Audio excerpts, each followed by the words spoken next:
নবী ছিলেন একজন দানিয়াল নবী। কি দানিয়াল নবী?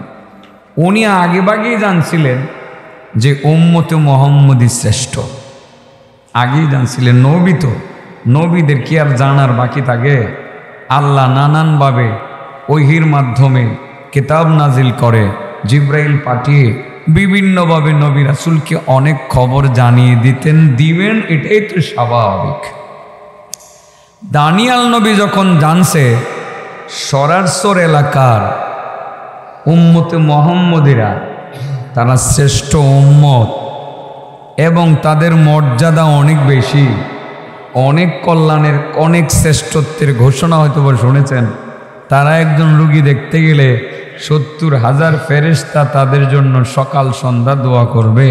বিকালে রুগী দেখতে গেলে 70,000 ফেরেশতা সকাল পর্যন্ত দোয়া করবে। তারা সূরা হাসরের শেষ আয়াতটা পড়লে 70,000 ফেরেশতা দোয়া করবে। তারা আল্লাহুম্মা জিরনি মিনান নার মাগরিবের পরে 7 বার বললে এই রাত্রে মারা গেলে জাহান্নাম থেকে মুক্তির ব্যবস্থা তারা পেয়ে যাবে। ফজরের পরে 7 বার আল্লাহুম্মা জিরনি মিনান নার পড়লে তারা জাহান্নাম থেকে মুক্তির গ্যারান্টি, দিনের বেলা মারা গেলে তারা গ্যারান্টি পেয়ে যাবে। এত মর্যাদা যখন দানিয়াল নবী শুনছেন, হয়তো বা আল্লাহ শুনিয়ে দিয়েছেন। কিভাবে শুনিয়ে দিয়েছেন আল্লাহ ভালো জানেন। নবীদের কাছে তো আল্লাহ বলবেনি যে আমার শেষ নবীর এত দাম, শেষ নবীর উম্মতের এত দাম, এত দাম, এত দাম। কেন এত দাম বাবা? কারণ খুঁজে বাইর করার লাগবে।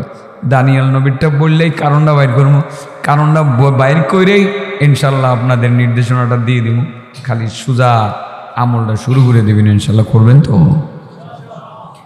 দানিয়াল নবী বুঝে শূন্য পরে আল্লাহর কাছে বললেন, আল্লাহ, ও আল্লাহ, তুমি আমারে আখিরি জমানার নবী তো তুমি বানাই লাইছো, দুনিয়াতে পাঠাইছো না। আমার নবী তো অনেক আগেই নবী, ঠিক আছে না? হ্যাঁ, কুনতু নাবিয়্যা ও আদম বাইনাল মাই ওয়াত তিন, এরকম না হাদিসটা? আমি তো নবী ছিলাম তখনই যখন আদম পানি আর মাটির সাথে ছিলেন, তখনই আমি নবী ছিলাম। তার মানে আমার নবীরে আল্লাহ নবুয়তের সিদ্ধান্ত না, আদম সৃষ্টি করার আগে শেষ নবী বানাইবেন, শেষ নবীরে নবী বানাইয়া পাঠাইবেন, আদমের বংশধর থেকে পাঠাইবেন। আমার আল্লাহ এই সিদ্ধান্তটা বহু আগে, আদম সৃষ্টি করার আগে আমার আল্লাহ সিদ্ধান্তটা নিয়ে রাখছিলেন। সুবহানাল্লাহ। তো দানিয়াল নবী চিন্তা করলেন, শেষ নবী তো আল্লাহ ঠিকই করে রাখছে, শেষ নবীর উম্মতের এত দাম, এদের জন্য ফেরেশতারা দোয়া করবে। তাও একটা কাজ করব, 70,000 ফেরেশতা খালি সমানে সকাল সন্ধ্যা খালি এদের জন্য দোয়া করবে। চাচা এরপরেও আলহামদুলিল্লাহ আইয়ে না গেরে মধ্যে। আরে আমার মাথা ব্যথা ভালো হয়ে গেছে, আমার খুশি লাগতেছে, আমারও আছে, আমার খুশি লাগতেছে। আমার কাছে মনে হইতেছে আমি নিজের নতুন করে চিনতে আছি যে আমি উম্মতে মুহাম্মদী। আলহামদুলিল্লাহ, আলহামদুলিল্লাহ, আলহামদুলিল্লাহ। হযরতে দানিয়াল নবী উনি আল্লাহর কাছে বললেন, আল্লাহ, তুমি আখিরি জমানার নবীর যে উম্মত তুমি বানাইবা, তুমি যেখানেই পাঠাও আমারে, সরাসর পাঠাও, হালিমপুর পাঠাও, বাজিতপুর পাঠাও, যেখানেই পাঠাও, তুমি আমারে আখিরি জমানার নবীর উম্মত বানাইলাম। আল্লাহু আকবার। আমার আল্লাহ তো পারতেন দানিয়াল নবীর দোয়াটা কবুল করতে, পারতেন না? কারণ আমার আল্লাহ আখিরি জমানার নবীর উম্মত কারা হবে, তাদের মর্যাদা এত বেশি, লিস্টটা বহু আগে চূড়ান্ত করে থুয়ে দিয়েছে। এই লিস্টের ভিতরে আপনার নামটা ঢুকাই থুয়ে দিয়েছে, দানিয়াল নবীর নাম ঢুকাইছে না। এনে আমার আল্লাহ কোনো কাটাকাটিও করতে চায় না, কোনো অতিরিক্ত সংযোজনও তিনি করতে চান না। কত মর্যাদা আমারে আপনারে দিছে। হযরতে দানিয়ালকে ডাক দিয়ে বলেন, দানিয়াল, আর আমার আখিরি জমানার নবীর, আমার আখিরি জমানার নবীর উম্মত কারা হবে, কোথায় তাদের জন্ম হবে, কোথায় তাদের মৃত্যু হবে, বাবার নাম কি হবে, মায়ের নাম কি হবে, কত বছর হায়াত পাবে, তাদের কার কি নাম হবে, সব সিদ্ধান্ত আমি চূড়ান্ত করে রেখেছি। আমার সিদ্ধান্ত পূর্ব সিদ্ধান্তের মধ্যে আমি কোনো পরিবর্তন এই ক্ষেত্রে করতে চাই না। দানিয়াল, তুমি যদি কোনো আবেদন করো, অন্য কোনো আবেদন তুমি ইচ্ছা হলে করতে পারো। দানিয়াল এবার আল্লাহর দরবারে ফরিয়াদ করে বললেন, আল্লাহ,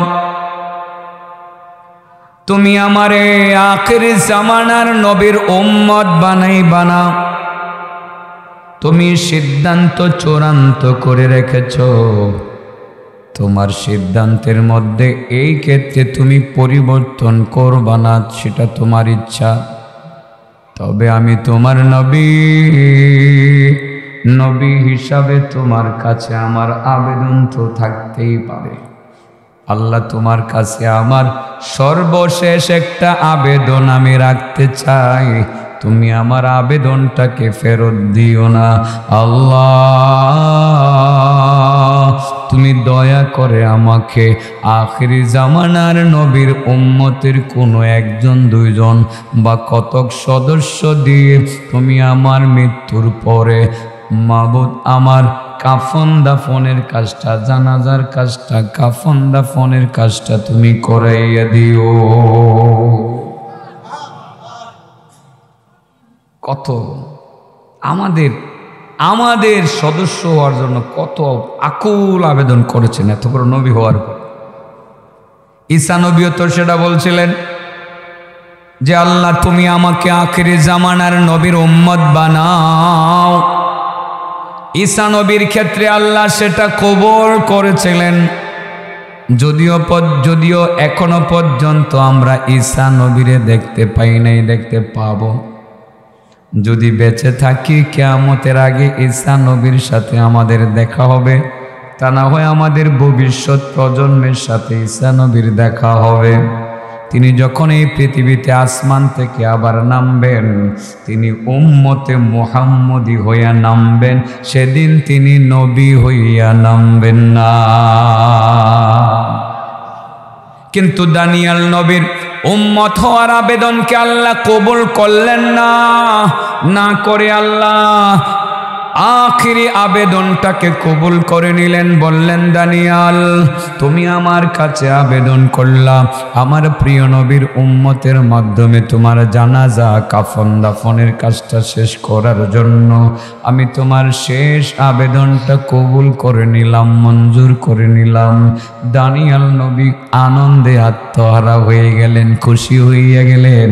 যাই হোক, আমি যদিও আখিরি জামানার নবীর উম্মতকে আমি দেখতে পারবো না, আমি তাদের হাতের ছোঁয়াটা তো অন্তত পক্ষে আমি একবার হইলেও পাবো।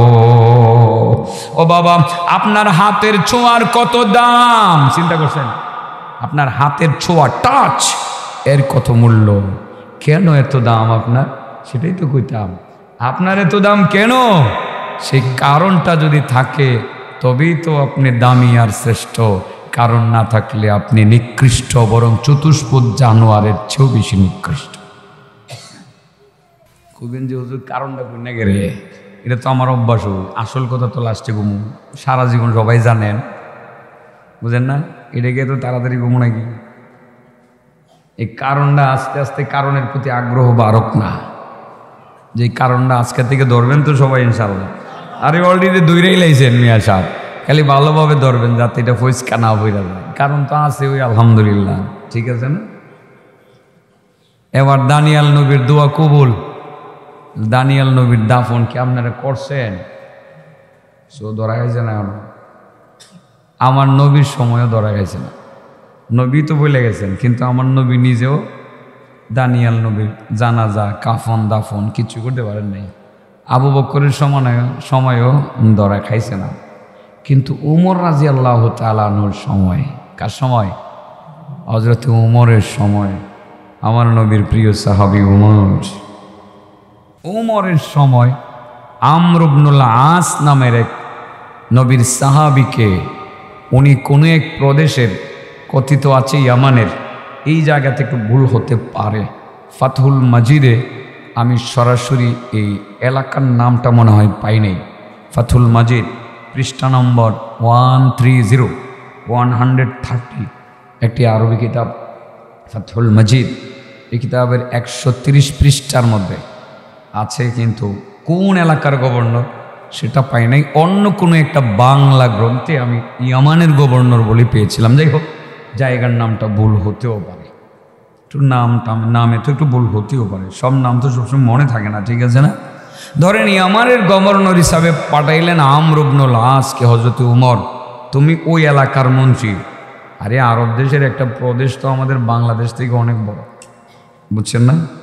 তায়েব যে জেলাটাই তো বাংলাদেশের প্রায় কাছাকাছি, বাংলাদেশটার সমান একটা ডিস্ট্রিক্ট তায়েব।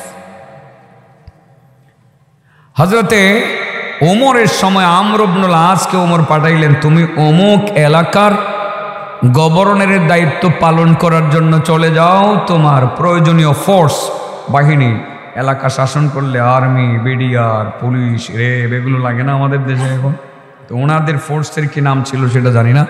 তোমার ফোর্স তোমার প্রয়োজনীয় ফোর্স তুমি নিয়ে সেই এলাকা থেকে শাসন কাজ শুরু করে দাও। উনি গেলেন, মনোযোগ দিয়ে শুনেন, আল্লাহু আকবার। কারণটা তো বাইর করে দিব, এই লোকটাই তো আপনারা জান্নাতে লিয়ে যাইব। সুবহানাল্লাহ কন্যা করে একেবারে জান্নাতে লিয়ে যাইব, একেবারে জান্নাতে লিয়ে। আমর ইবনুল আস উনি দায়িত্ব পালন করার জন্য গেলেন, গিয়ে দেখেন যাওয়ার পথে দেখেন মরুভূমি, বালি আর বালি, বালি আর বালি, উঁচা নিচা তো প্রায় জায়গাতেই থাকে, অনেক বালি, উঁচা একটা জায়গা, সেখানে লম্বা একটা লাশ শোয়া আছে, লাশ। আচ্ছা, এই জমানায় যদি আপনি গিয়ে দেখেন সরাসর খেলার মাঠে 20 হাত লম্বা বা 30 হাত লম্বা একটা লাশ সাদা কাপড় দ্বারা মোড়ানো অবস্থায় শুয়ে রয়েছে, কেমন লাগবো? ভয় না? এত বড় মানুষ আবার হয় কেমনে? মানুষ কি 20 হাত আর 30 হাত লম্বা?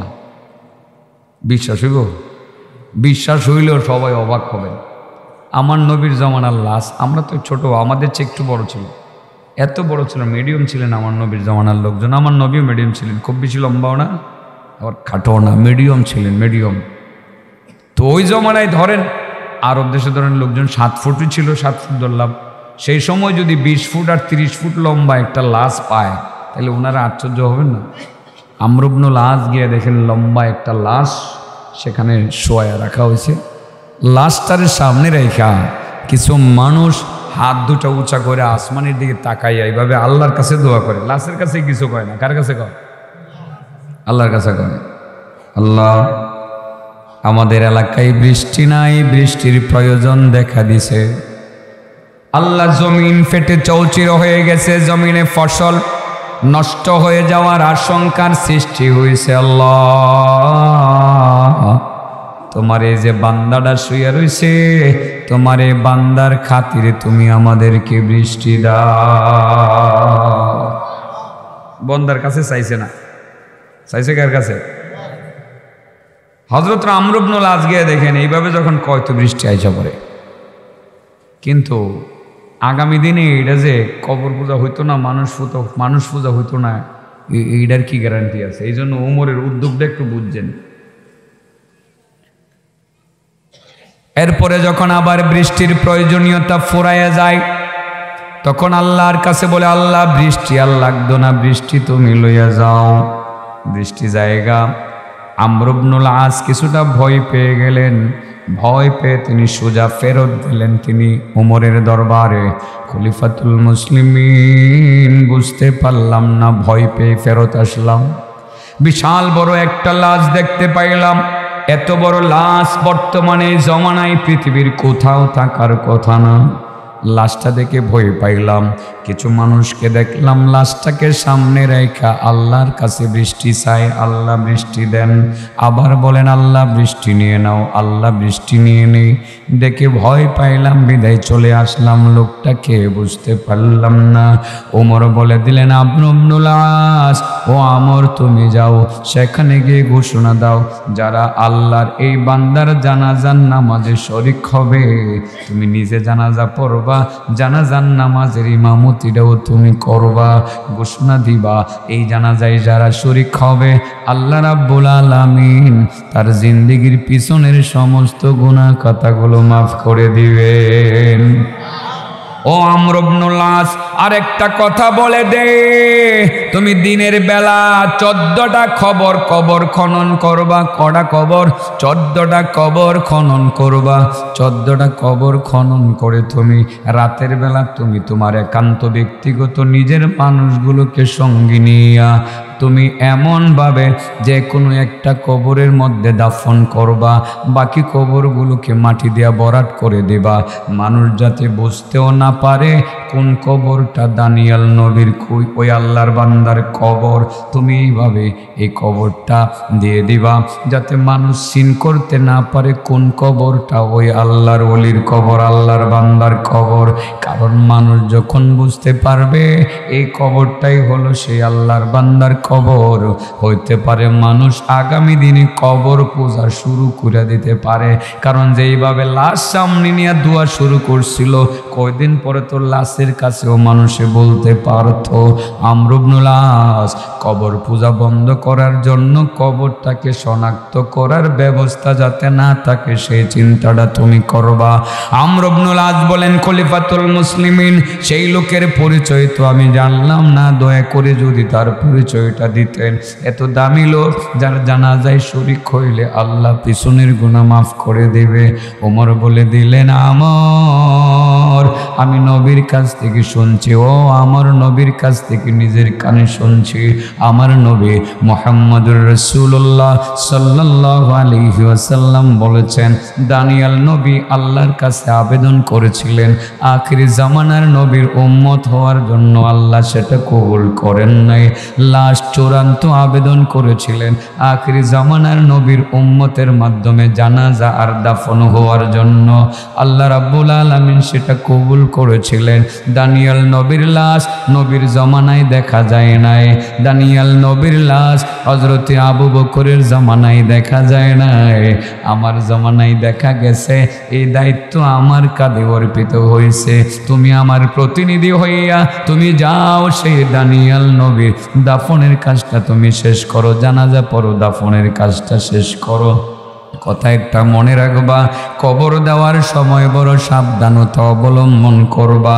14টা কবর খনন করে যে কোনো একটার ভিতরে রাতের বেলা ঢুকাইবা, মানুষ যাতে কবর শনাক্ত করতে না পারে। কারণ মানুষ যদি কবর চিন করতে পারে, আমার বড় সন্দেহ হয় মানুষ কবর পূজা শুরু কইরা দিবে। দুইটা জিনিস শিখলাম, একটা শিখলাম আমরার দাম অনেক বেশি, 2 নম্বর শিখলাম কবর পূজা করণ যাইতো না, উমর এটা বন্ধ করার ঘোষণা দিয়ে গেছে। আমাদের দেশের মানুষ কবর পূজা আগের থেকে কমাই দিছে। আগে মানুষ কবরের পূজাটা একটু বেশি করত, এখন আলহামদুলিল্লাহ মহল্লায় মহল্লায় আলিম হইতেছে সরার সরে। এখন আলহামদুলিল্লাহ এই মাদ্রাসার খাতিরে তো এটা যে একটা বড় পাওয়ারফুল একটা লাইট যেভাবে ঘুরতেছে এলাকার মধ্যে, যে অন্ধকারগুলো আছে, আমি হাবিব বেরিয়েই বলছিলাম, আর এই অন্ধকারের লোকে বাইরে বাইরে করলে অন্ধকার যাইতো না, একটা লাইট জ্বালাই দিবেন ভাই সাহ। আপনার এই মাদ্রাসাটা একটা লাইট, ইনশাল্লাহ লাইট জ্বলছে, দিন দিন পাওয়ার বাড়তেছে আর অন্ধকার দূর হয়ে যাইতেছে, আস্তে আস্তে দূর হয়ে যাবে ইনশাল্লাহ। বাইরে বাইরে ঘুরে মারামারি ঘুরে এই অন্ধকার দূর করা যাইতো না। অন্ধকার আইসে লাঠি দিয়ে বাড়িলে যাইব, কি জ্বালাই দিতে হইব? লাইট তো বাইরে বাইরে ঘরের কোন দরকার আছে? তাইলে এবার বলেন আমরা এত শ্রেষ্ঠ কেন?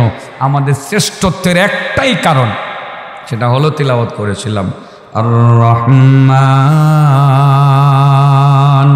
আল্লামাল কুরআন খলাকাল ইনসানা আল্লামাহুল বায়ান। আল্লাহ দয়া করছে বড় আমাদের প্রতি, অনেক দয়া করছে। আর রহমান সবচেয়ে বড় দয়া, যে দয়ার কারণে আমরা শ্রেষ্ঠ, এটা হলো আল্লাহ আমাদেরকে কোরআন শিখাইছে। এই কোরআনই রাসূল বলেন, আল কুরআনু শাফিউম মুশাফফা ওয়া মাহিলুম মুসাদ্দাক ফামান জাআলাহু আমামাহু কাদাহু ইলাল জান্নাহ। কোরআন এমন সুপারিশকারী যার সুপারিশ আল্লাহ অবশ্যই কবুল করবেন, এমন বিতর্ককারী যার বিতর্ক মেনে নেওয়া হবে। যে ব্যক্তি কোরআনকে সামনে নিয়ে চলবে, কোরআন তাকে পথ দেখাইতে দেখাইতে জান্নাতে পৌঁছিয়ে দিবে। সুবহানাল্লাহ বলেন। এই কোরআনই হলো আমাদের শ্রেষ্ঠত্বের আসল কারণ। এই রমজান মাসের এত দাম কেন? কোরআন নাজিল হয়েছে সেই জন্য, ঠিক না বেঠিক? কোরআন নাজিল হয়েছে সেই জন্য রমজান মাসের এত দাম, তাইলে রমজানের রোজাও রাখমু। আর এইবারে আমরা ইনশাল্লাহ কোরআন শরীফে ভালোভাবে ধরমু, কোরআনের সাথে খাতির মোহব্বত বাড়াইলামু, যাতে করে এই কোরআন আমাদেরকে জান্নাতে পৌঁছায়া দেয়। ওমান জাআলাহু খালফাহু সাকাহু ইলান্নার, যে ব্যক্তি কোরআনকে পিছনে বালায় রাখবে, বাস্তব জীবনে কোরআনকে কোনো গুরুত্বই দিবে না, তাইলে সেই কোরআন তারে ধাক্কায় ধাক্কায় জাহান্নামের দিকে লয়ে যাবে। নাউজুবিল্লাহ বলেন। ইনশাআল্লাহ কোরআনের উপরে আমল করবো তো ইনশাআল্লাহ আমরা কোরআনকে বুকে রাখবো, বুকে মানে ভালোবাসার জায়গায় রাখবো, একটু করে হলেও দৈনিক তেলাওয়াত করব। কোরআনের এক একটা নির্দেশের উপরে একটু একটু আমল করার চেষ্টা করব তো ইনশাআল্লাহ করব। আল্লাহ আমাদের সকলকে তৌফিক দান করুন।